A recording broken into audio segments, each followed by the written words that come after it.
Hi, I'm Emily Tordy with Appalachian Sustainable Development, and we're here with the Ask an Agroforester webinar series. We're trying out a slightly different format today, so it's just a one-on-one session with myself and Robin Suggs. So if it looks a little different, that's why. But let's go ahead and dig in. I'm just going to quickly introduce Robin. Robin Suggs is the procurement manager of Appalachian Sustainable Development's Appalachian Harvest Herb Hub. In this role, he identifies and supports medicinal herb farmers to meet secured demand for sustainably grown and harvested forest botanicals. Robin's been in this industry for a really long time, and before joining ASD, he was the sole proprietor of Moon Branch Botanicals, a grower and producer of native medicinal plant materials. And he also co-founded and served as executive director of the Yellow Creek Botanical Institute back in '96, utilizing native botanical resources as tools for sustainable economic development in Western North Carolina. So Robin's been in and around and infused in this work. He's like a living tincture of the work. And I'm just really excited that you're here. Thank you, Robin, for joining us. Cool. Thanks, Emily, for having me. Yeah. I'll try to live up to that introduction. Has anyone ever called you a living tincture before? I've been called lots of things. That might be among the kindest. I think it fits. So let's go ahead and have you share your screen and get started. So the title of today's presentation is Rethinking Herbs.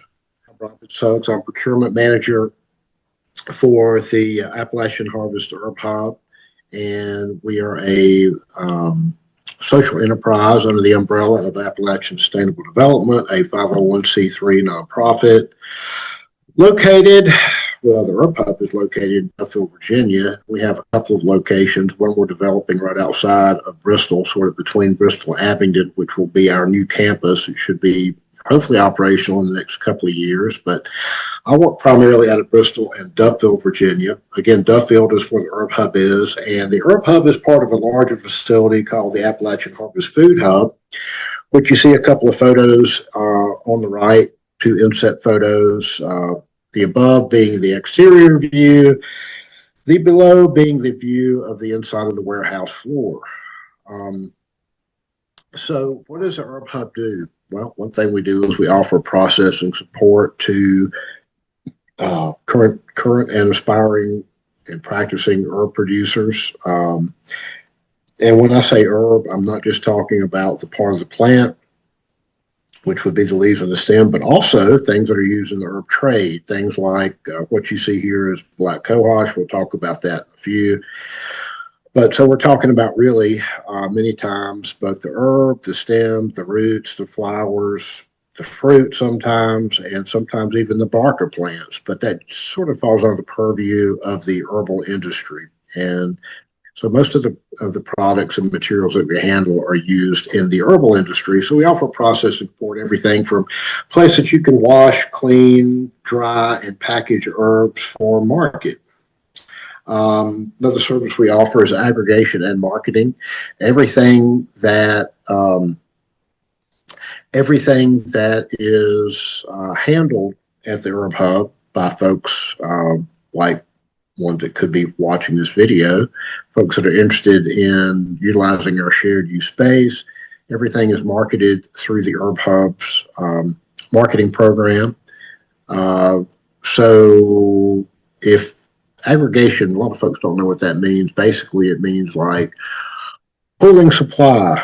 A lot of folks have a hard time maybe producing large orders, say 100 pounds of this, 100 pounds of that, but they maybe don't have such a hard time producing 5 or 10 pounds of that. So in order to access larger and better markets, we offer an aggregation services along with our marketing so that we can pool supply and a lot of times access those larger markets. And what you see there is ginseng plant, herb and root and stem, along with it looks like a ginseng preparation, probably a tincture. So before I go too far down the Herb Hub rabbit hole, as they say, a picture's worth 1,000 words. I guess a video's worth 1,000,000. I don't know. Emily, you want to roll that video now?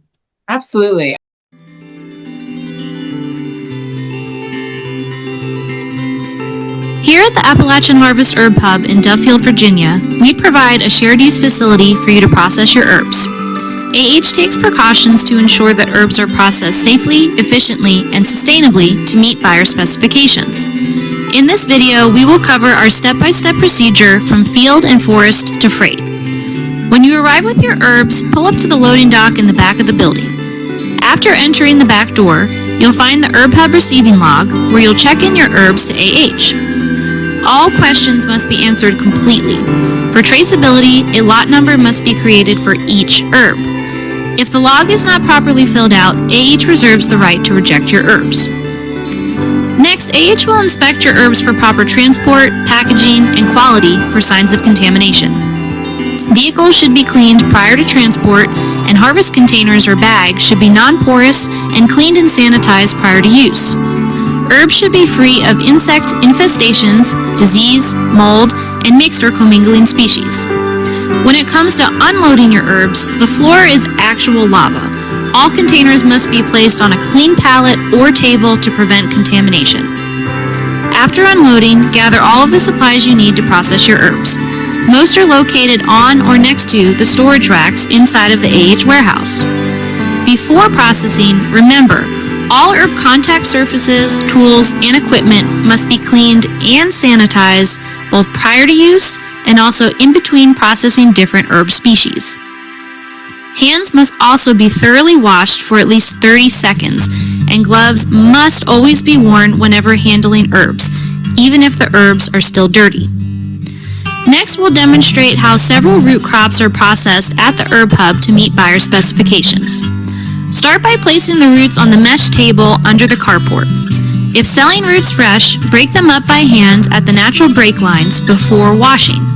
If selling roots dried, cut the roots up into 1/2-inch to 1-inch pieces to facilitate uniform drying. This can be done with a pruner, a knife, a slicer, or a chopper, depending on the volume of roots being processed.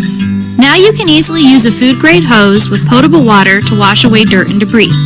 Use a brush if needed and discard foreign materials like rocks and other mixed species, as well as rotten, disease, or insect-infested roots.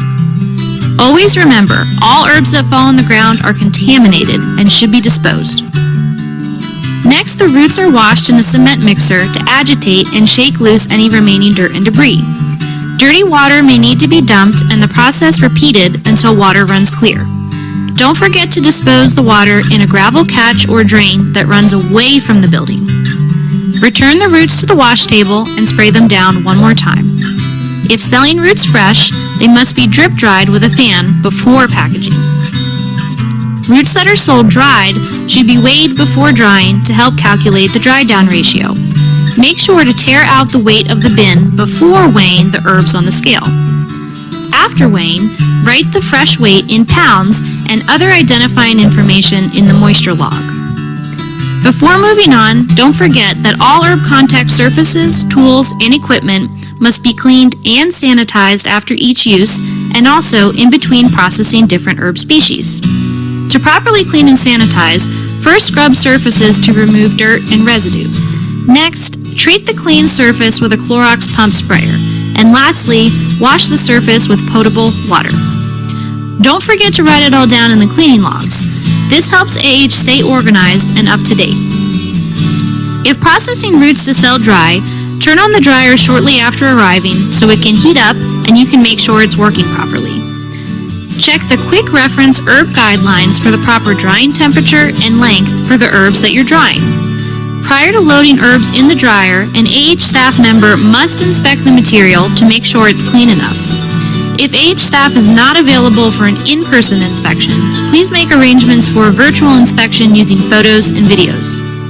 Place the herbs in the dryer in a single layer to facilitate airflow and even drying. Then label each drying unit with your name, species, and the lot number for traceability. An AH employee will check moisture content daily and remove your roots from the dryer once they are shelf stable. AH staff will package dried roots and securely store them until enough supply can be aggregated to meet buyers' orders. Fresh roots are packaged and labeled only after they are dry to the touch to prevent spoiling during overnight transit. Roots should be spread out in a single layer on a screen. Fans can be used to help remove surface moisture prior to packing in breathable polywoven bags. A label is placed on each bag with the tiered weight in pounds and lot number written in. Labels are then covered with packing tape to prevent the ink from bleeding in transit.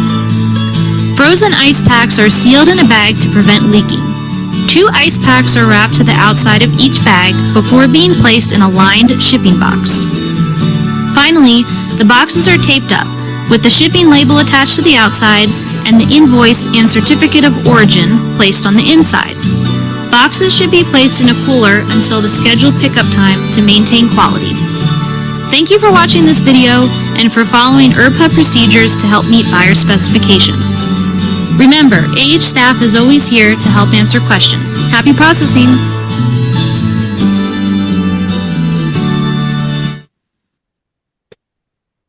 Very nice. All right.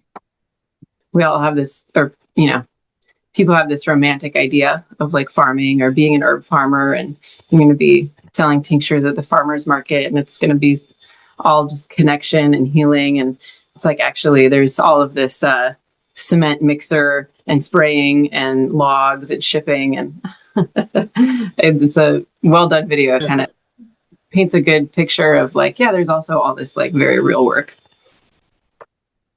Yeah, I hear you. And I actually have some ideas for some new videos just regarding some of our general operations. I think they're helpful in terms of like walking people through a process, like painting a picture. I think I'll create a video of me like scanning spreadsheets one day. I think that'll be totally interesting to most folks. But yeah, so anyway, I'm going to talk a little bit about, I'll talk a little bit and then I'll answer a lot from Emily after this is over. But I'm going to focus on herb production and a couple of production systems as they may relate to agroforestry. Since this is an Ask an Agroforester session, I won't talk really much about field production. But, a lot of herbs that we think about when we talk about field production, things like peppermint, lemon balm, catnip, elderberry, those sun-loving plants, they also can work well in an alley cropping system, which is indeed a agroforestry production protocol or method. Anyway, alley cropping is defined as the planting of rows of trees and/or shrubs to create alleys within which agricultural or horticultural crops are produced. So on the left, you see what may be like a little bit more of a formal alley cropping thing where you've got rows of trees and a crop that's intercrop between the rows of trees. And then on the right, that is actually a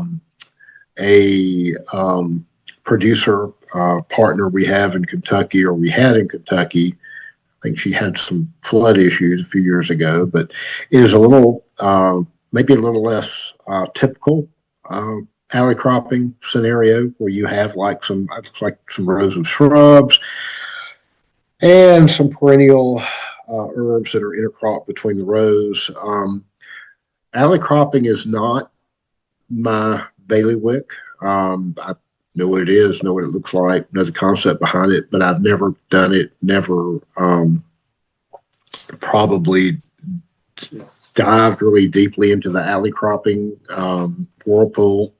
My background is probably a little bit more forest farming in terms of agroforestry. So one of the crops that are typically forest farmed is black cohosh. This is actually some black cohosh in I would say an atypical alley cropping setting. A lot of questions that I have had regarding alley cropping is, so I start out with these rows of small trees that are so many feet apart, and I've got full sun between the rows. And then as the trees, if the canopy starts to fill in, if I don't do a lot of severe pruning or coppicing, what do I do with that inter-alley space? And this is an example of one thing you can do with the shade-loving perennial, which is black cohosh, that you have growing between these larger trees where the canopy is starting to close in down the middle of the row. But let me talk a little bit more about forest farming, which is the other agroforestry system I'll talk about today, and it's the cultivation of high-value specialty crops under a forest canopy that is intentionally modified or maintained to provide shade levels and habitat that favor growth and enhance production levels. And here we see two examples. We have a bed of golden seal, Hydrastis canadensis on the left, and then you have sort of I'm guessing it could be shiitake, could be a number of different mushrooms that might be produced in a stacked log setting on the right. I am also a vascular plants guy. I'm not a fungi expert, so we do have one of those on board, but I'm not the person you ask your fungi questions to. I'm more of a, like I say, green, like Jack in the Woods, Robin Goodfellow, Robin Hood, or Robin Suggs. I am a green man. So you're also a fun guy, though. You just have to say. I am a fun guy and a green man, but I'm more of a green man than a fun guy. How's that? Anyway, so when we look at forest farming, if we look at what we call the management continuum, we go from least intensive management style on the left to the most intensive management style on the right. Starting on the left with the least intensive, which we'll call wild stewarded.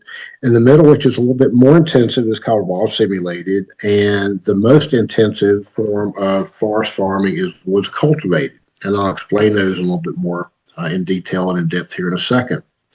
But one thing that is not forest farming is when you're growing forest botanicals under artificial shade. And so a lot of American ginseng in Canada and the U.S. is produced under artificial shade. It's a relatively low value crop, but it's a quicker crop. And we can talk about the market dynamics of why it's a lower value crop, but it's a quicker crop because it's intensively managed in a high input production system. And typically it's managed in raised beds. It doesn't have to be American ginseng. Other botanicals can be grown this way, but it's like I say, the most intensive in terms of inputs and labor.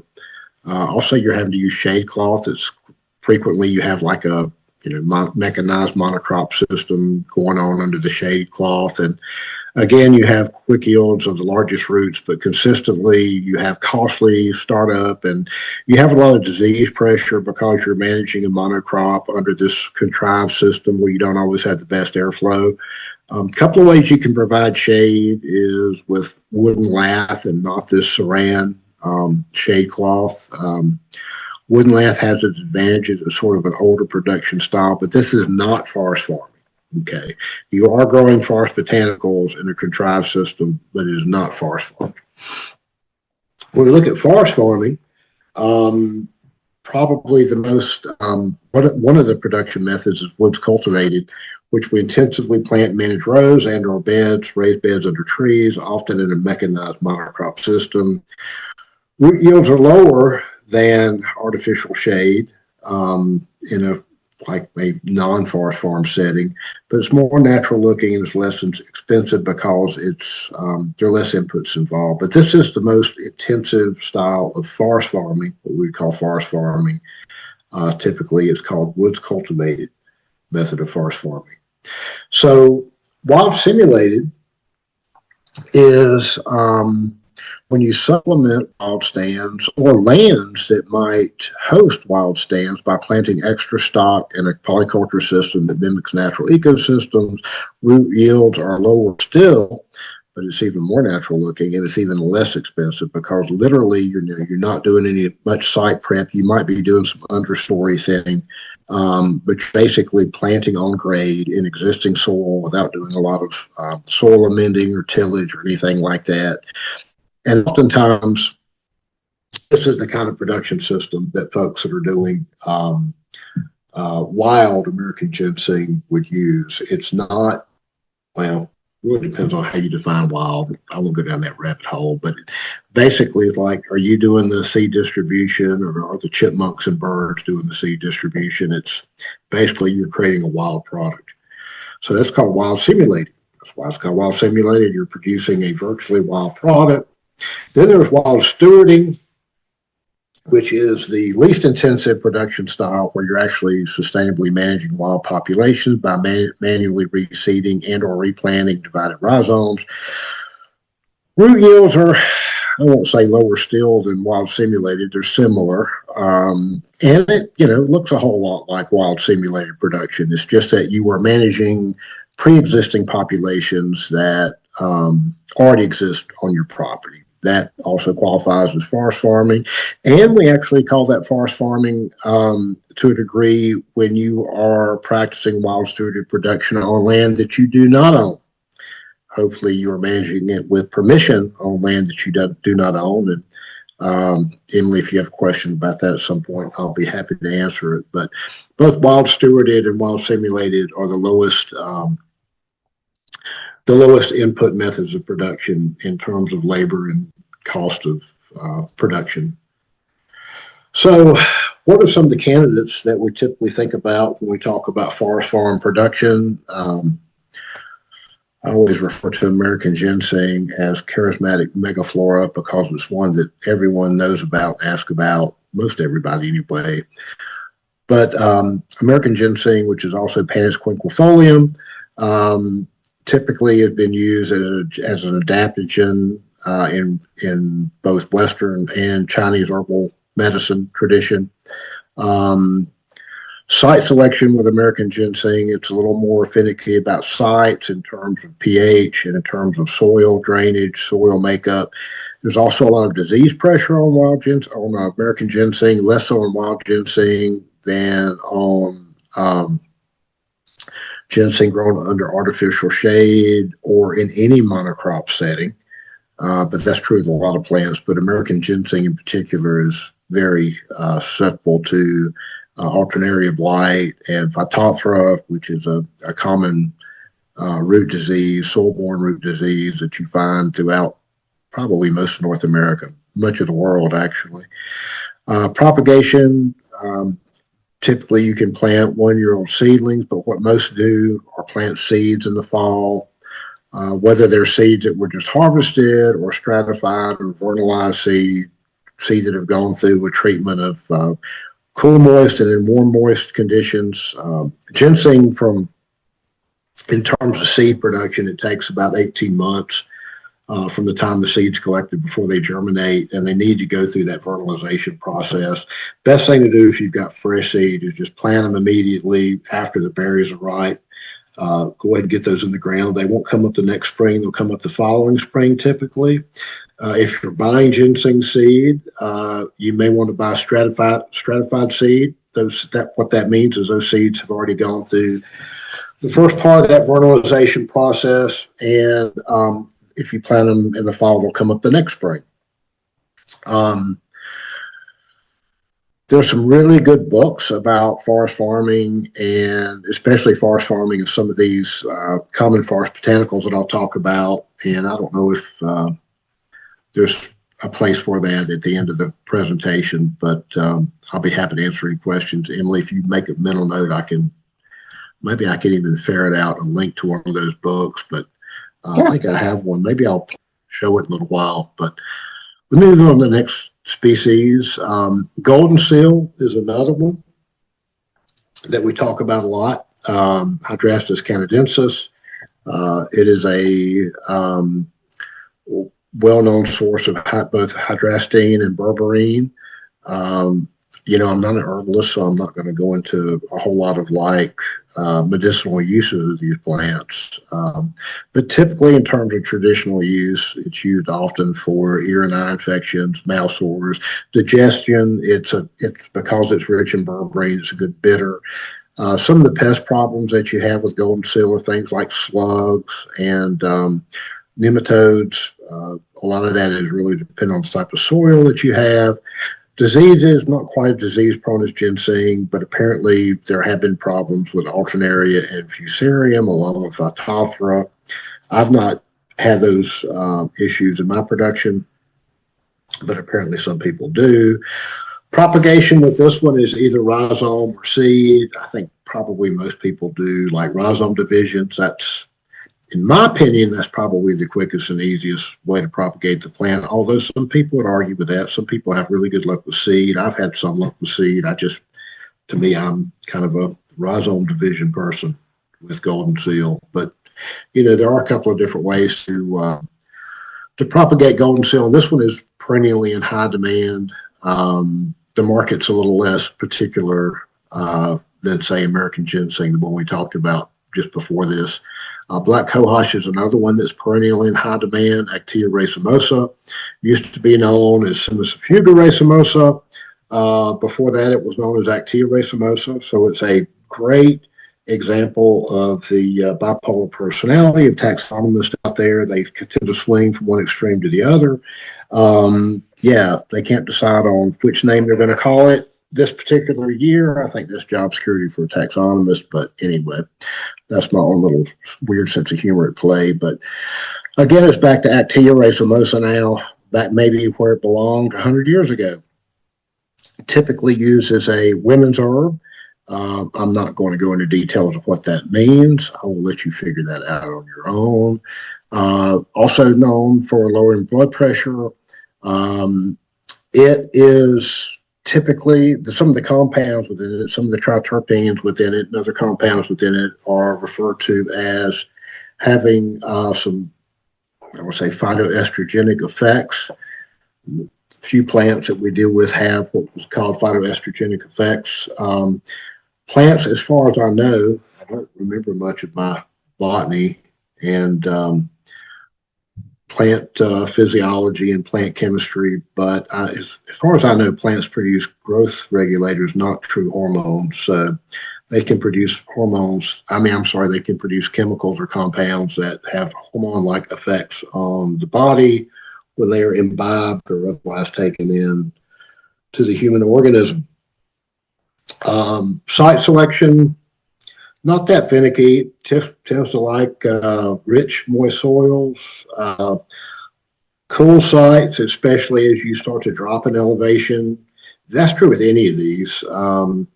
They typically, being Appalachian perennials, they like north and east exposures, which are cooler sites to begin with, rich, moist soils.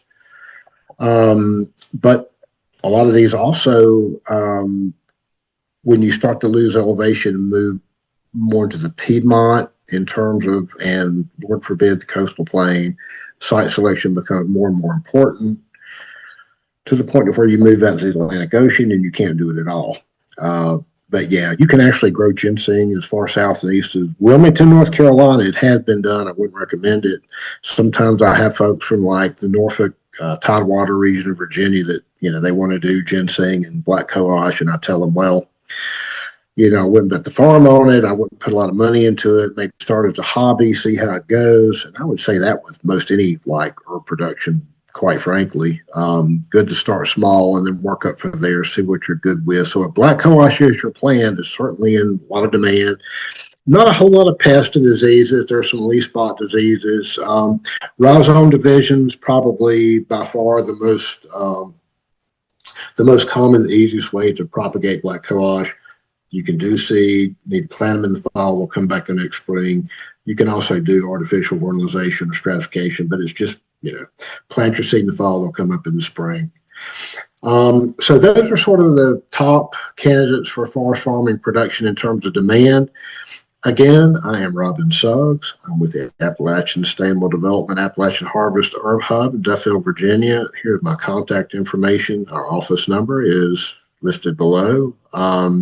Also, you can contact Emily. And I don't know if you, of course, this will be recorded for posterity for eternity, so folks can always go back to the slide and pull up my contact information should they desire. But in terms of formal presentation, that's really all I have for you today. Wonderful. Thank you. Sure. Great info and lovely photos. And I think we're going to just roll right into talking a little bit more about the Herb Hub. Those are some of the kind of top questions we've had received here. So maybe let's just start. We have a good picture of the Herb Hub. We know about aggregation and marketing and combining orders and the use of that. But I know you have a lot of folks call in on the regular and, saying things like the person in Wilmington saying, I want to grow ginseng and I want to sell through the Herb Hub. So let's unpack that a little bit. Who's maybe best suited to use the Herb Hub? Why would somebody maybe choose to use it or choose not to use it, or maybe be steered away from using it? Yeah, that's a question we get a lot. I mean, so a couple of things to unpack there. Number one is, if you're going to be marketing through the Herb Hub, and you really don't end up like selling stuff to Appalachian Harvest. We basically are like a sales agent that also provides a shared use facility. So not only can we help you sell your material, we get a commission, a 10% commission for everything that we sell. We also make available a shared use facility that generally, for the most part, we require you to use. The reason being it's a GAP certified facility. We want to make sure that the customer's material is not contaminated, that you're following certain post-harvest handling procedures, that you're following standard operating procedures, that you're sanitizing surfaces and sanitizing all the equipment, and things aren't contaminated and things don't get moldy and blah, blah, blah, blah, blah, blah. So we want to make sure we have happy customers. Anything that's moved through Appalachian Sustainable Development, we want to make sure that is top-notch quality. So we typically almost always require you to process at the Herb Hub. Now, if you've got 100 pounds of fresh peppermint, that's probably going to dry down to 10 pounds of dried peppermint at least. And that peppermint is selling for $25 a pound to the buyer. We're taking 10%, which brings that down to $22.50 a pound that you're going to get for that peppermint, and you're going to sell 10 pounds. That's $225. So you're going to have to make 2 trips to the Herb Hub. One to clean and sort and dry your material, and you're going to have to go back and mill it or hand garble it and package it.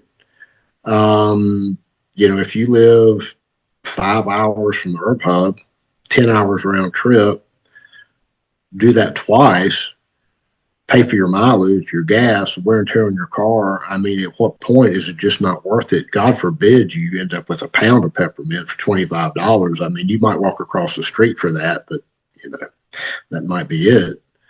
That's a consideration. So typically we say that the Herb Hub is a good opportunity for folks that live within about a 3-hour radius. Now, does that mean that if you're in Maine and, you want to bring a tractor trailer black coal ash down that we wouldn't want to sell it for you? Well, we wouldn't have any place to put it because that's a lot. But I think, where I'm going with this is it depends. For the most part, 3-hour radius, just nothing too crazy in terms of distance. That decision is going to be up to you. I mean, it really depends on, how much you need to make, how much you want to make, and how much you're willing to spend in the process of making that X amount of dollars that you want to make. To me, it just makes no sense to spend $30 to make 25. I mean, if you want to do that, we're not going to say you can't, but it just makes no sense. I would say that is a poor business decision. And this is a social enterprise. It's a business. It's really not like, it's not like your local knitting club or pottery class. It's really not, for hobbyists. It's for people that are serious about creating economic opportunity, growing herbs and things. So besides that, the other part of that question is, a lot of folks call me for information and for advice, and sometimes after I talk them out of selling through the Herb Hub because it doesn't make sense based on their scale or their distance, sometimes, I'm going to helping them in terms of advising them, with questions regarding their general circumstance or their general production or what they want to grow, and maybe help them, come up with some alternative markets other than the Herb Hub. and things like, I live in Tidewater, Virginia, and I want to do ginseng comes up. I may try to suggest that that's maybe not the best crop for them. Maybe yopon, maybe, roasted yopon leaves for the growing yopon tea industry might make more sense if you're in Norfolk or Eastern North Carolina or Coastal Plain, South Carolina, or a lot of the Southeast. So, I had someone that was interested in doing tea, Camellia sinensis tea, I think in the Charlottesville, Virginia area. And I'm like, okay, I'll help you, but don't bet the farm on it. Because even with climate change, we've got 4 or 5 years, maybe 10 years in a row, we don't get under 10 degrees. But then that 10th year, you're down 5, 10 below zero, which is, used to not be uncommon here. And everything you planted is dead. So, how much of a gambler are you? I had a good friend of mine that was a permaculturist said, oh, yeah, Asian persimmons, no problem in zone 6. It was a problem for me in zone 6. So, be careful, when you're looking at TikTok or YouTube with all these, back to landers and permaculturists and groovy cool folks that are encouraging all kinds of production. Take that with a grain of salt until you do your due diligence and your research, or call someone like myself or Emily. We can help, tell you that's probably not a good idea, So anyway, Emily, does that answer the question? It does. And I'm curious how much of your role at the Herb Hub involves just sort of business coaching and ground truthing, maybe more than you thought it would when you started, or even irrespective to that. Is that just a huge part of what you're doing? Is sort of helping people think through these strategies? As people in, bringing material in and selling through the Herb Hub because of social enterprise, we get 10% commission, and that's sort of what I get paid to do. But many times, probably most of the time, I end up talking people out of it and talk them into some, maybe alternatives in terms of, crops and or markets, because the other part of what I do is that we're a 501c3 and we're also grant funded, and we're there to provide a public service. So a lot of what I do is just help people think through the process of maybe what some of their alternatives are. And I'm not the end all be all. But I have been an idea person for a number of years, and hopefully can continue to be for a few more. But yeah, so more times than not, I end up steering people off in another direction. It's not because it's not because we don't want to work with them. It is because the last thing I want to do is for someone to tie up their time and money and be unsuccessful and be frustrated. And I had much rather tell someone, the bad news up front rather than experience the bad news on the back end. Absolutely. Well, and that's, you're an ethical guy. You're doing the right thing. Maybe practical anyway. Aside from maybe sort of just not going through the motions of what we might consider basic business planning, right? Like calculating your mileage and your hours and thinking about how much you need to pay yourself to make an enterprise work. What are some of the other kind of classic high level errors people tend to get into in the herb industry when they're setting out? If there are any.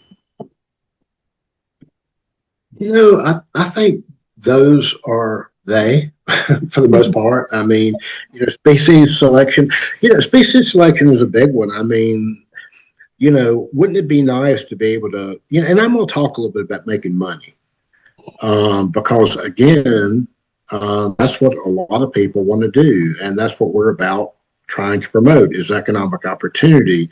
If you want to do this as a hobby, that's wonderful, but you approach it very differently than you approach it when you're trying to make at least maybe part or all of your income.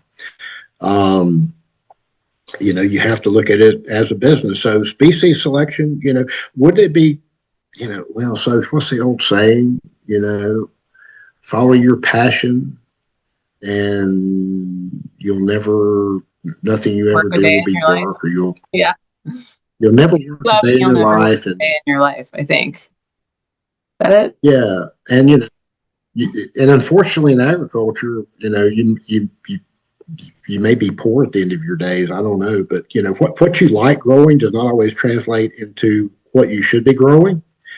I think it is a starting point, but what you may find is what you like growing. Like you may want to grow Fraser fir Christmas trees in Wilmington, and I would say, well, if you want to be like avant-garde horticulturist and pull it off, hey, more power to you. But I wouldn't do it as a business. If you want to do it under 1,500 feet in elevation in Appalachia, I'd say still pretty risky. But if you've got that sweet spot above 3,500 or 4,000 feet, I'm like, yeah, that sounds like a crop. Now I know that's not an herb, but that's just an example of like site and species selection that you're going to be involved with. So also, is there a market? I mean, I know when I had my business, it was more of identifying what consumer need was, what what I envisioned my buyers to be, what they needed, and then figuring out a way to produce what they needed rather than me saying, I'm going to produce this and then find buyers for it. I like to do it in a reverse manner. So, and the more you can do to fulfill, a certain market or a certain buyer's needs and create a niche for yourself, I always feel like the better off you are. If somebody wanted like, dried sassafras leaves, filet, powdered for filet, harvested on the first new moon in September, I was their man. I could do that. You can't call up an herb house, a national herb house, and say, hey, do you have any filet that was harvested on the first new moon in September? Which that is a thing, actually. If we have some like Creole folks in the audience, that sort of limits your production window. So you can't maybe market your entire like year's production that way. Hey, it's all harvested on the first full moon in September. But you can certainly customize your production customers that ask for that. You can educate yourself around the product to know that's a thing. So when you actually go to that specialty, like, Voodoo Cafe underground, and the chef wants filet, you say, hey, you don't need the stuff that's produced in the first full moon of September, do you? And you're going to impress them that you even know about that. Yeah. Not only that, but you're their man that can, oh my gosh, they're like all over you then.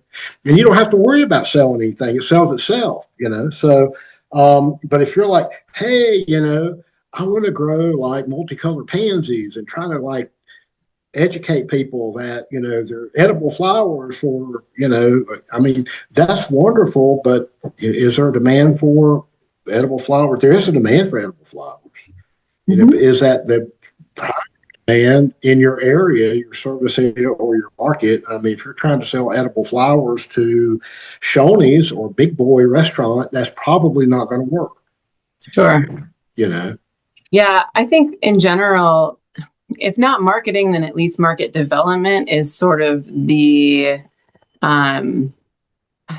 unsung hero isn't the right verbiage. I would say like the overlooked, maybe the redheaded stepchild of of farming. It's like no one really wants to take that on. Typically, people don't get into farming because they want to be marketers, but it is often the difference between being able to pay yourself or not. And I think it's good to have frank conversations about that. And I'm curious, are you working with many or any folks who are actually making they're making a living wage just growing herbs? Like that's the only horse in the race is herbs? We're working with wild harvesters that do that for sure. In terms of more controlled, I hesitate to use the word controlled environment production, but yeah, that's kind of what it is. In terms of more controlled setting production, we're probably in this region, not a whole lot of that going on. We live in an area that's very cattle friendly, cattle obsessed, cattle motivated, cattle driven. It's a very cowy area, not so much of a horticulture area. Sure. very cowy here. Lots of pasture, lots of roll. It really amazed me, like being from North Carolina originally. When I came up to like for the first time Southwest Virginia, Northeast Tennessee, I moved.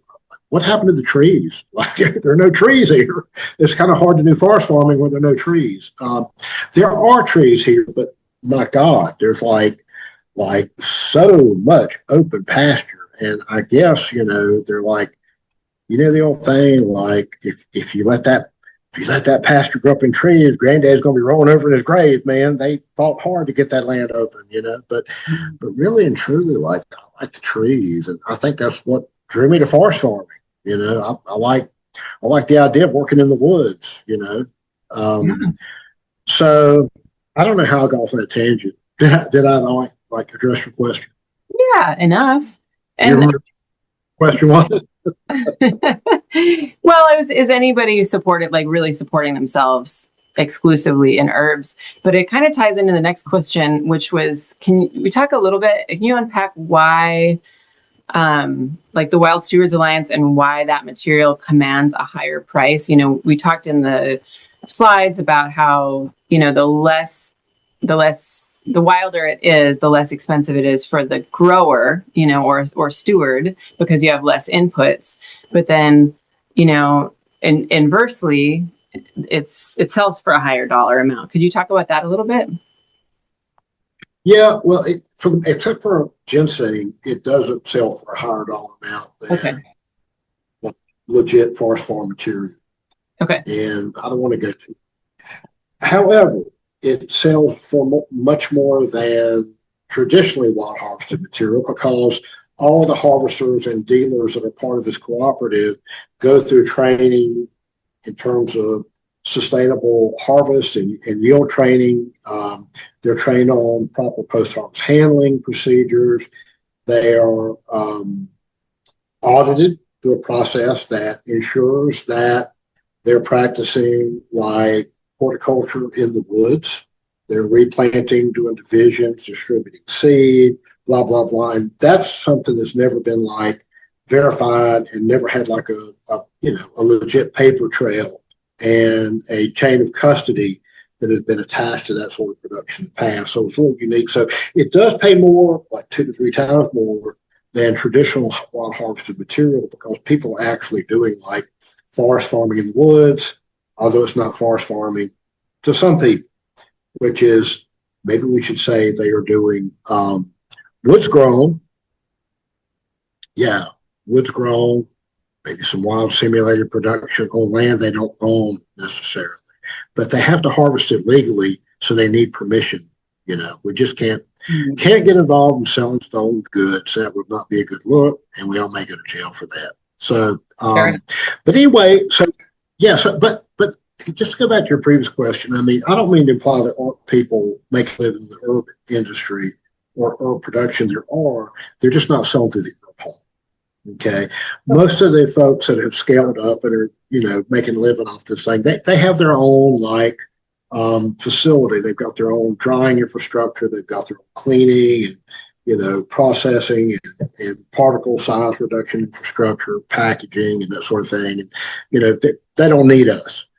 So don't know really anyone, who's like approaching a full-time income working through the herb hub, other than some of these Wild Steward Alliance members that are producing large volumes. Like, we sold 1,100 pounds of sassafras root bark. Actually, that's maybe not the best example. But, when you're selling volumes like that, you start to look at, creating some real income for yourself. Yeah. Interesting.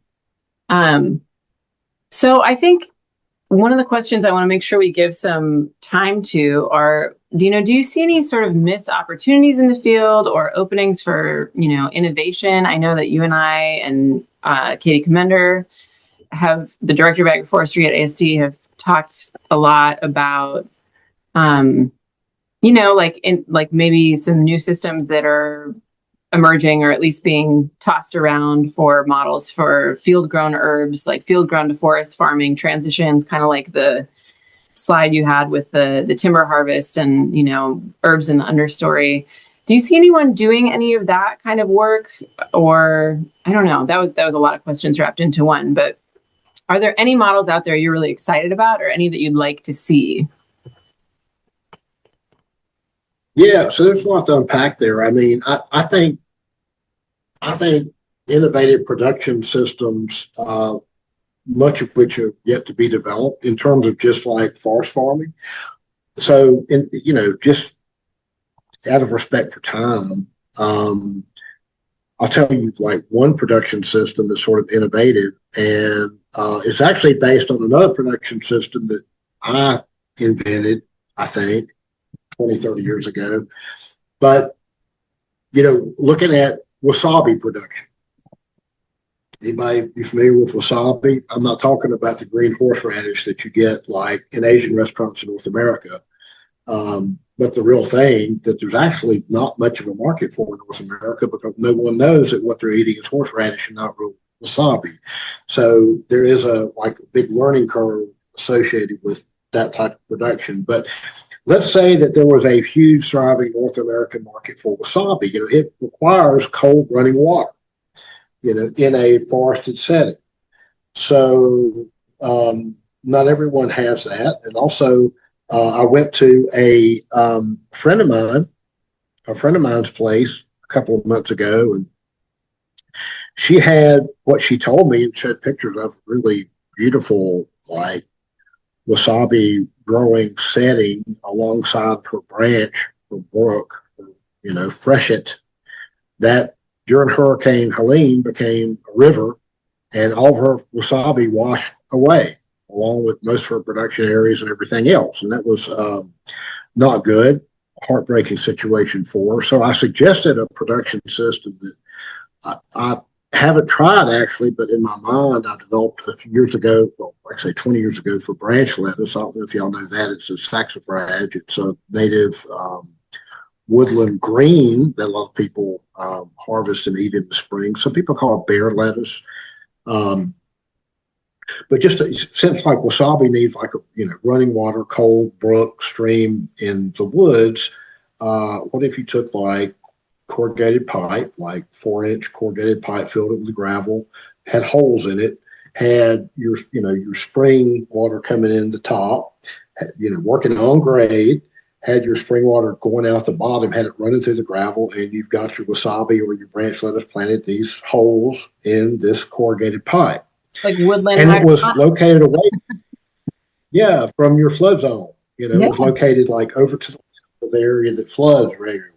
Because if you're like depending on a natural water course, you're subjecting yourself to the whims of that water course. And I have seen like my own experience in my yard, and I'm not, we don't really have a lot of hurricane like flood events where I live. We have like some bad flash floods from like when a thunderstorm sits over you for like 6 hours and you get 12 inches of rain in like a few hours. So I've had my bridge underwater. I've had woods turn into like waterfalls, and so that's something else you have to think about is like, man, when you work in the woods, you got to work on the woods terms. You're working in a situation that is out of your control for a little bit.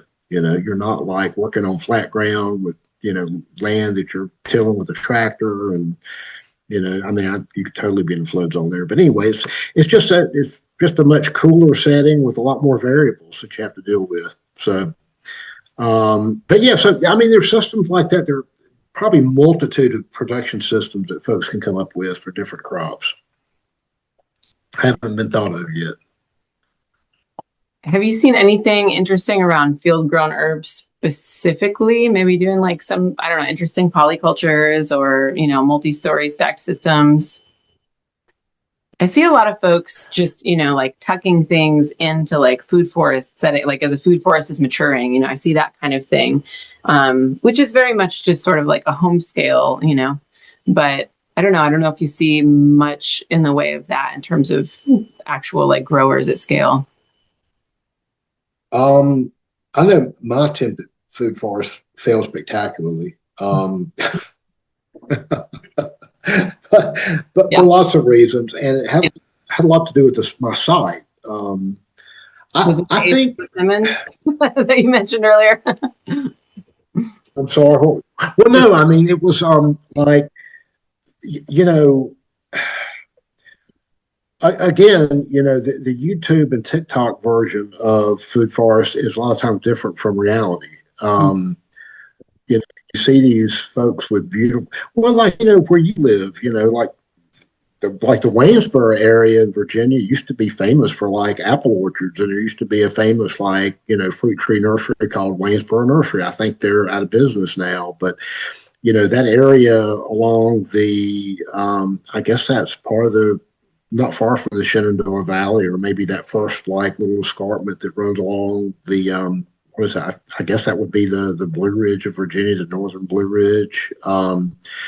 You're talking about 35 inches of rain, and yeah, you can do apples and you can do pears and you can do peaches and all kinds of things, but take the same thing and move it to an area like where I live with 70 to 80 inches of rain on a north slope, and like you've got things that never had fire blight before that suddenly like all these like varieties of Asian pears that are resistant to fire blight. Well, guess what? They've all got fire blight, Yeah. and also, oddly enough, I live in an area where it's like from late June until early September, there is no air circulation. It is like a bowl, and so you have to work with your site. I also have a terrible vole problem. So you add insult to injury, it's time for me to move. It's like I got to find another place to grow stuff, or grow pawpaws, or grow black cohosh, which does beautifully there, or golden seal, or black walnuts, or lots of shagbark hickory. We've got beautiful shagbark hickory where I live. So yeah, you really have to like not only know your market, but if you're growing on your land, you've got to know your land. You've got to know your climate, your soil type, your microclimate.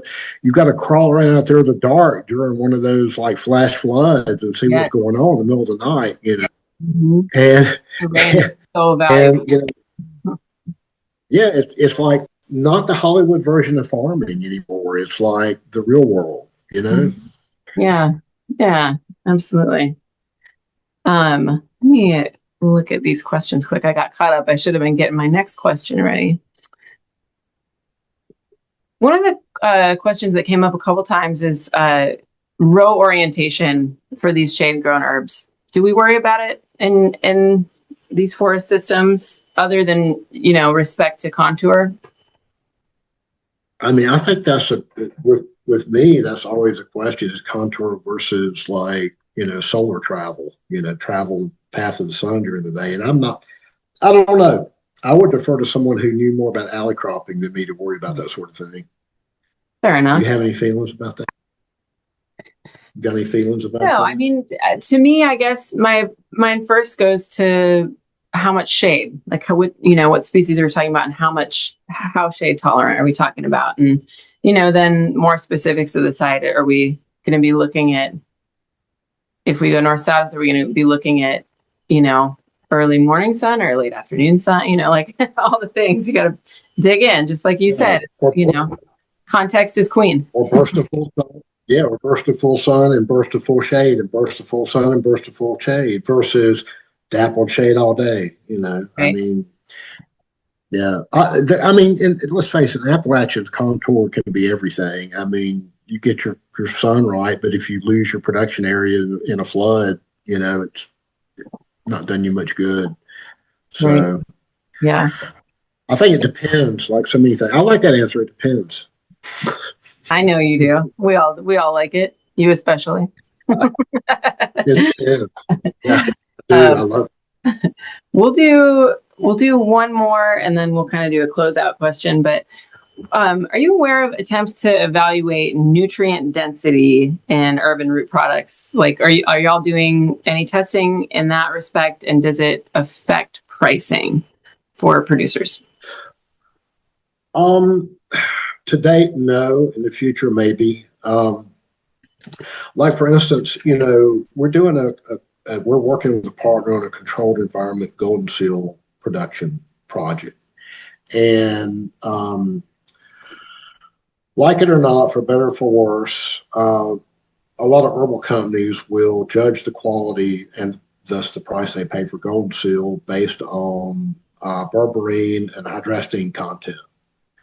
Or yeah, I think I pronounced that right. Yeah, you hear all kinds of pronunciations, but berberine, hydrastine, yeah. Yeah, we have no way to test for that, and but some labs do, and some QA quality assurance quality control departments will and do.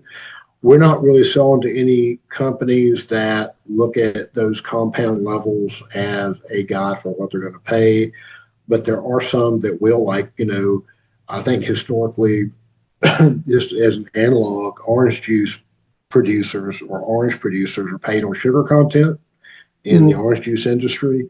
Higher the sugar content of the orange juice, the more they get paid. I think that's a fitting analog.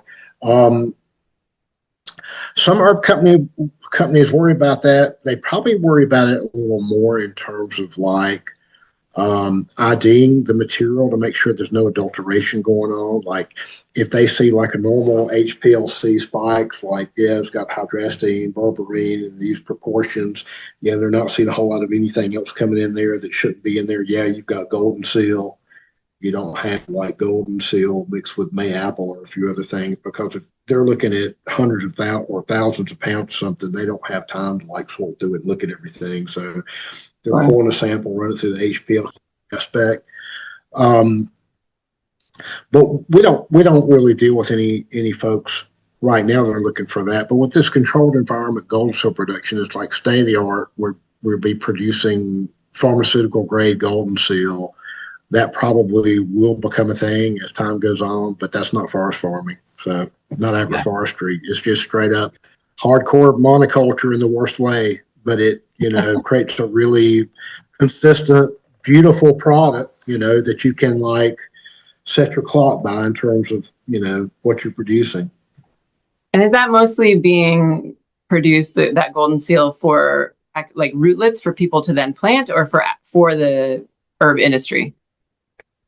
It'd be going to the herb industry to produce like biomass to, for one, to relieve pressure on wild populations, but also to produce that really consistent product that some companies are looking for, because wild golden seal or even woods grown golden seal that is vegetatively or seed propagated from various sources in the wild are going to have like the marker compound content will be all over the place, but once you develop a cultivar and you're producing under controlled conditions, you can manipulate those conditions to produce these marker compounds or these bioconstituents to certain levels.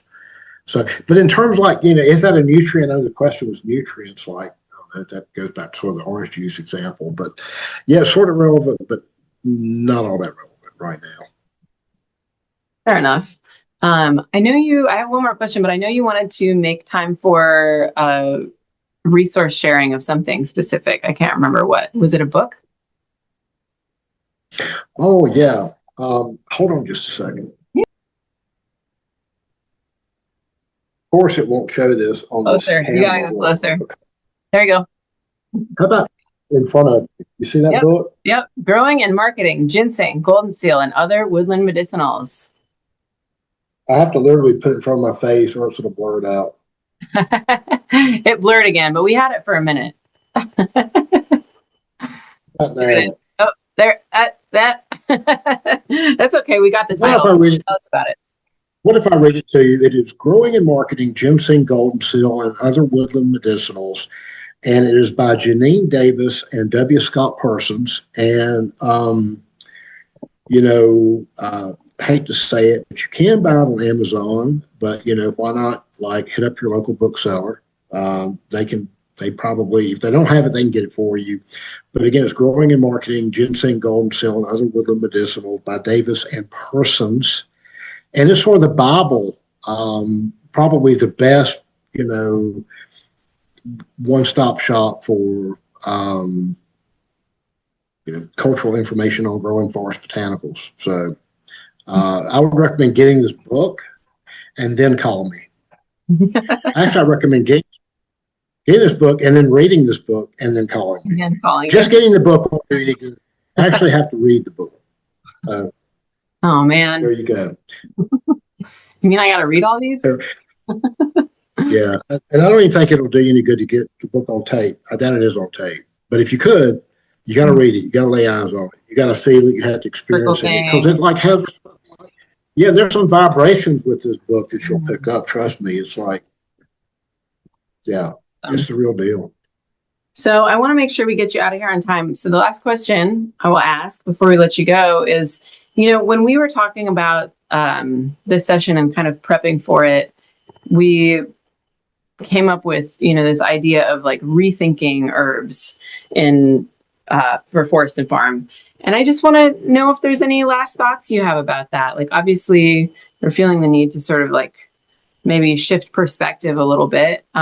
So yeah, I don't know if you just have any like closing words about that, or, where that's coming from, or if we've sort of scratched the itch today talking about this, or I'll hand it over from there. Yeah, I think, if we really need to rethink things, it's rethink a lot of our commonly held notions. Like, there's certainly the Hollywood, YouTube, TikTok version of what people believe farming and herb production is. Maybe they've seen some influencers and they say, oh God, I need to do this. You need to rethink that paradigm and think more toward like, who's my customer? How do I serve my customer? And actually, to me, marketing is really the fun part of it. Like, because I'm sort of a right brain person. I guess that's still, that term is still thrown around these days. I'm an artist, I like being creative. I don't like getting bogged down in minutia, like pulling weeds. I'd much rather be like thinking about where I'm going to be selling stuff. Like, you still got to weed, you still got to mulch, you still got to like do horticulture. But, so rethink, your markets, rethink your lifestyle. Everything's going to be harder than you thought it was going to be. You're going to have a lot more disappointment than you see on YouTube and TikTok because, nobody watches TikTok to be disappointed. Let's face it. They all want to like feel better about life and be groovy and cool and, that sort of thing. And, life's just not like that. So be realistic. And rethink how you get into it. Maybe go out and do some volunteer work on a farm, find an herb producer that you can get your feet wet and go out there and actually, help them. Or that, you may even get a job with them and make a little money while you're getting on the job experience. I mean, there's nothing that beats on the job experience, to figure out whether that's something that's for you. But a lot of folks like get into it and, they have this Hollywood mentality of what it looks like, and they might make it a season, they may not, and it's just different than what they thought. So any way that you can pick up practical experience, I would encourage you to do so. Well, thank you so much for spending time with me today, Robin. I always enjoy getting to chat with you, whether it's on a webinar or a budget meeting. So happy to do it. Thanks for being here. Yeah. Cool. Well, thank you, Emily, for having me. Glad to be of help. Encourage folks to contact me if they need me, but first read the book. All right, we'll leave it there. Thanks.